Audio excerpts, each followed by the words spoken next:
There are moments in life when a quiet realization cuts through the noise. What you call you may not be as solid as it feels. This realization doesn't arrive during dramatic events.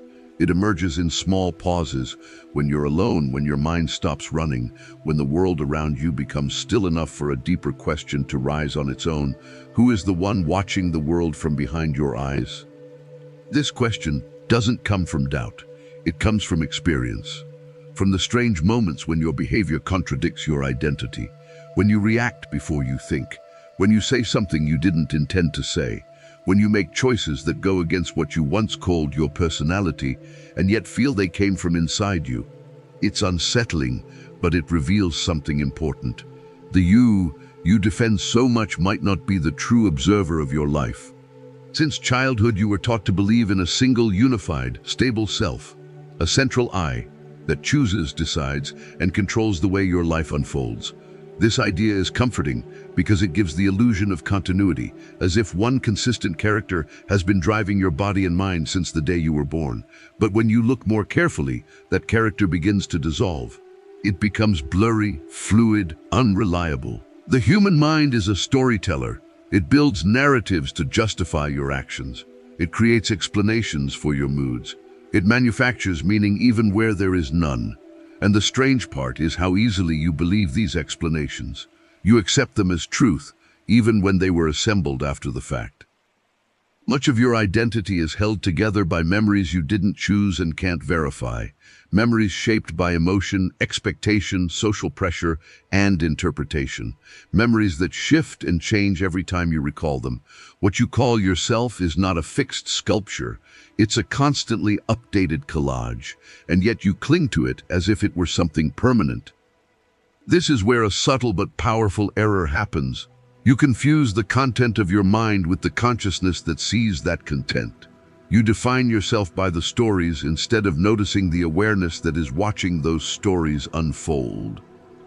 Before we go deeper, I want to pause and ask you, if you value reflections like this and want to explore them with clarity and depth, subscribe to this channel, not just to support the work here, but to continue this path with consistency. Growth doesn't happen in one video.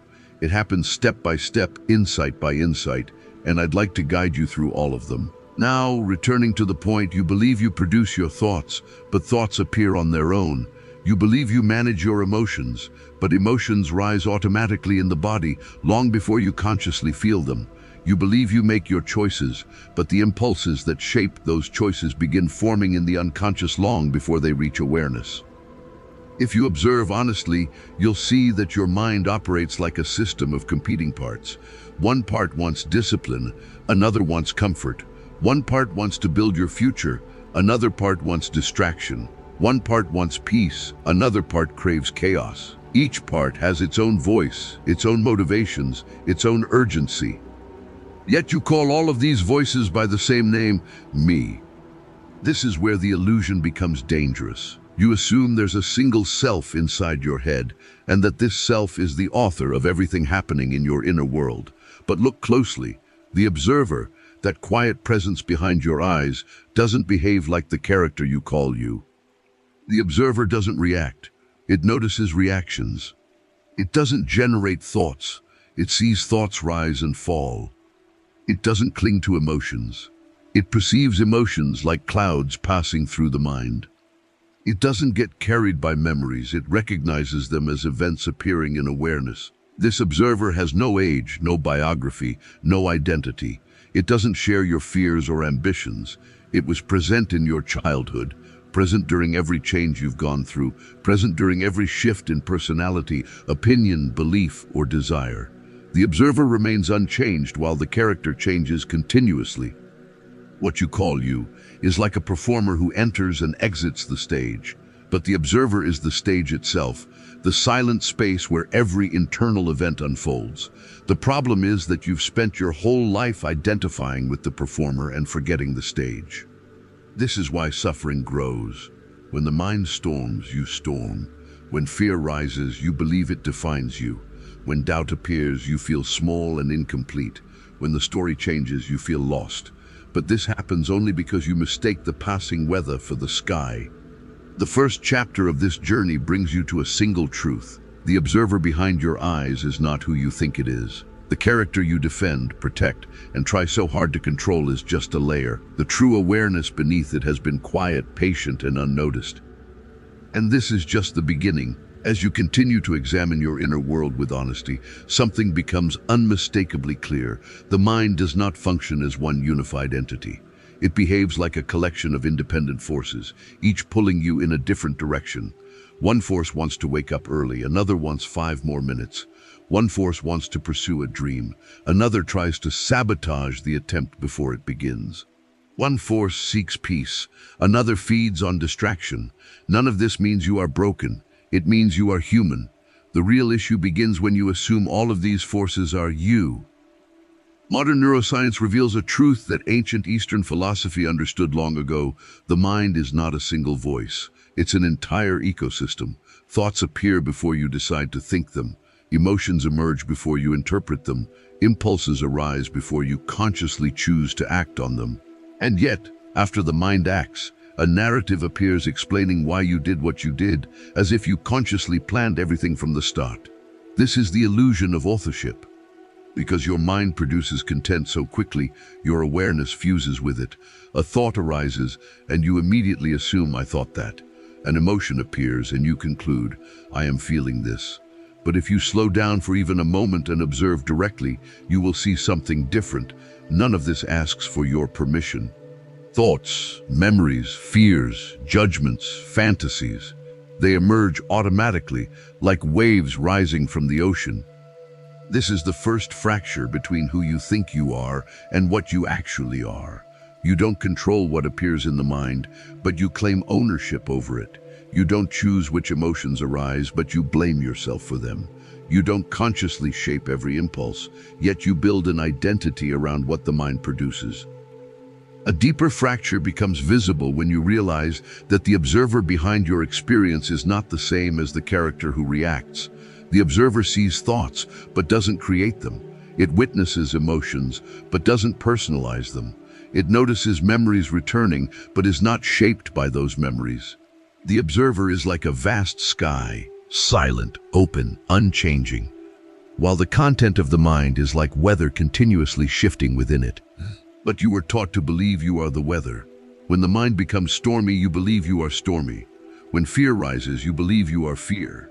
When self-doubt appears, you believe you are the one who is inadequate. This identification is the root of your suffering. You try desperately to control storms that were never under your command. The conflict inside you does not come from the world outside. It comes from fighting your own mind as if the character within it were your true self. And this creates a kind of psychological exhaustion, trying to hold together an identity that shifts from moment to moment, thought to thought, emotion to emotion. The truth is that the mind contains many characters. There is the disciplined version of you, the anxious version, the confident version, the impulsive version, the overthinking version, the hopeful version. Each appears depending on the situation. Each speaks with conviction. Each claims to be the real you. When one takes the spotlight, you believe that version defines who you are. When another replaces it, you believe the new one is the truth. Eastern masters call this the illusion of a fixed self. The mind is constantly changing its shape. Thoughts rise and fall, emotions intensify and fade, moods shift for reasons you do not understand. But because you were raised to believe you must maintain one consistent identity, you fight this natural movement. When you feel something you don't want to feel, you suppress it. When you think something contradictory, you deny it. When a part of you doesn't match the image you want to project, you hide it. This internal war drains you and fragments your sense of self. Meanwhile, the observer remains untouched, silent, stable, present. You rarely notice it because your attention is glued to the noise it is witnessing. You are so busy engaging with the mind's content, arguing with it, identifying with it, fearing it, that you forget the one who is actually perceiving it all. And while the character is busy trying to fix, adjust, and evaluate everything, the observer simply sees. The real conflict is not between you and your life. It's between the character you think you are and the awareness that actually experiences existence. The character judges, reacts, compares, fears, resists. The observer does none of this. The character wants control. The observer has no need for control, it only perceives. The tension you feel daily, the battle against procrastination, the pressure of expectations, the attacks of anxiety, the loops of overthinking, comes from identifying with a character that can never be stable. You try to force consistency from something designed to change. You attempt to freeze the ocean into a single wave, and the more rigidly you cling to this identity, the more you suffer. The beginning of inner freedom arises when you see that the observer and the character are not the same. When this separation becomes clear, even for a moment, your relationship with your mind changes. Thoughts lose their power, emotions lose their threat, fear loses its absolute authority. You stop drowning in the content of your mind and begin witnessing it instead. At first, this shift feels strange, almost destabilizing. Realizing that the you've defended your whole life is just one of many temporary appearances in consciousness can be uncomfortable. It challenges your narrative, your certainty, your sense of control. But discomfort is the doorway. What comes after it reshapes everything. When you finally begin to see that you are not the character inside your mind, but the awareness that observes it, something subtle starts to unfold. It's not dramatic. It doesn't feel like an explosion of enlightenment. It feels more like the moment a fog begins to lift, not all at once, but just enough for you to notice that the landscape in front of you was never the problem. The fog was the illusion of me. As this clarity grows, your relationship with your own inner world changes. Thoughts still appear, but you no longer chase them. Emotions still rise, but they no longer control you. Fear still knocks at the door, but you don't mistake it for your identity. Instead, you begin to watch everything the way you would watch a river flowing through a valley, present, moving, alive, but never truly yours. This shift doesn't eliminate suffering. It transforms your relationship with it. You stop seeing discomfort as failure. You stop interpreting negative thoughts as signs of who you are. You stop believing that every internal impulse requires a response. The space between stimulus and reaction grows wider, and in that space you begin to breathe differently. You begin to live differently. Ancient Eastern traditions have taught this for centuries. The path is not about changing the mind. It's about seeing the mind clearly. Meditation, silence, breath work, introspection, all of these are not practices meant to fix you. They are methods designed to reveal the awareness beneath you, the awareness that was always there, always watching, always untouched by the chaos on the surface. Once you notice this witnessing presence even once, the illusion of being the character starts to weaken. You begin to see that the constant need to control everything, your image, your thoughts, your emotions, your future, has always been a losing battle. The character tries to control because the character is afraid, but the observer is not afraid. It has no reason to be. It is untouched by outcomes and expectations. When you live as the character, your entire existence becomes a performance. You act to protect an image. You speak to reinforce a narrative.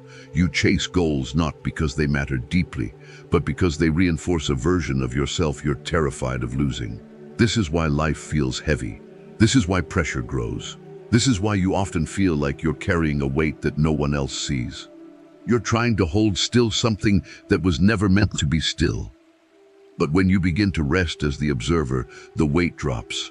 Not because life becomes easier, but because you stop attaching your identity to every emotion that passes through your mind. You stop confusing the weather with the sky. You begin to move through the world from a place that is quieter, deeper, more stable. You take action not to prove something about yourself, but because the action itself is clear and necessary. This shift also changes how you relate to others. When you understand that your mind is a stream of temporary content, you begin to see the same in everyone else. Instead of reacting to their characters, their moods, their projections, their insecurities, you start to see the awareness behind them too. The same awareness that watches your inner world watches theirs. When this becomes real to you, separation starts to loosen. You stop taking things too personally. You stop creating stories about how others see you. You understand that every person is fighting the same internal battle between character and observer. And perhaps the most powerful realization is that the observer is not something unique to you. It's not an individual soul trapped inside your body.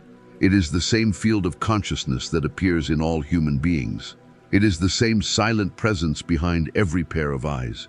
What changes from person to person is the content of their minds, not the awareness that perceives it. When you feel this directly, even in a small way, compassion arises naturally. You recognize yourself in others. You understand their struggles without needing explanations.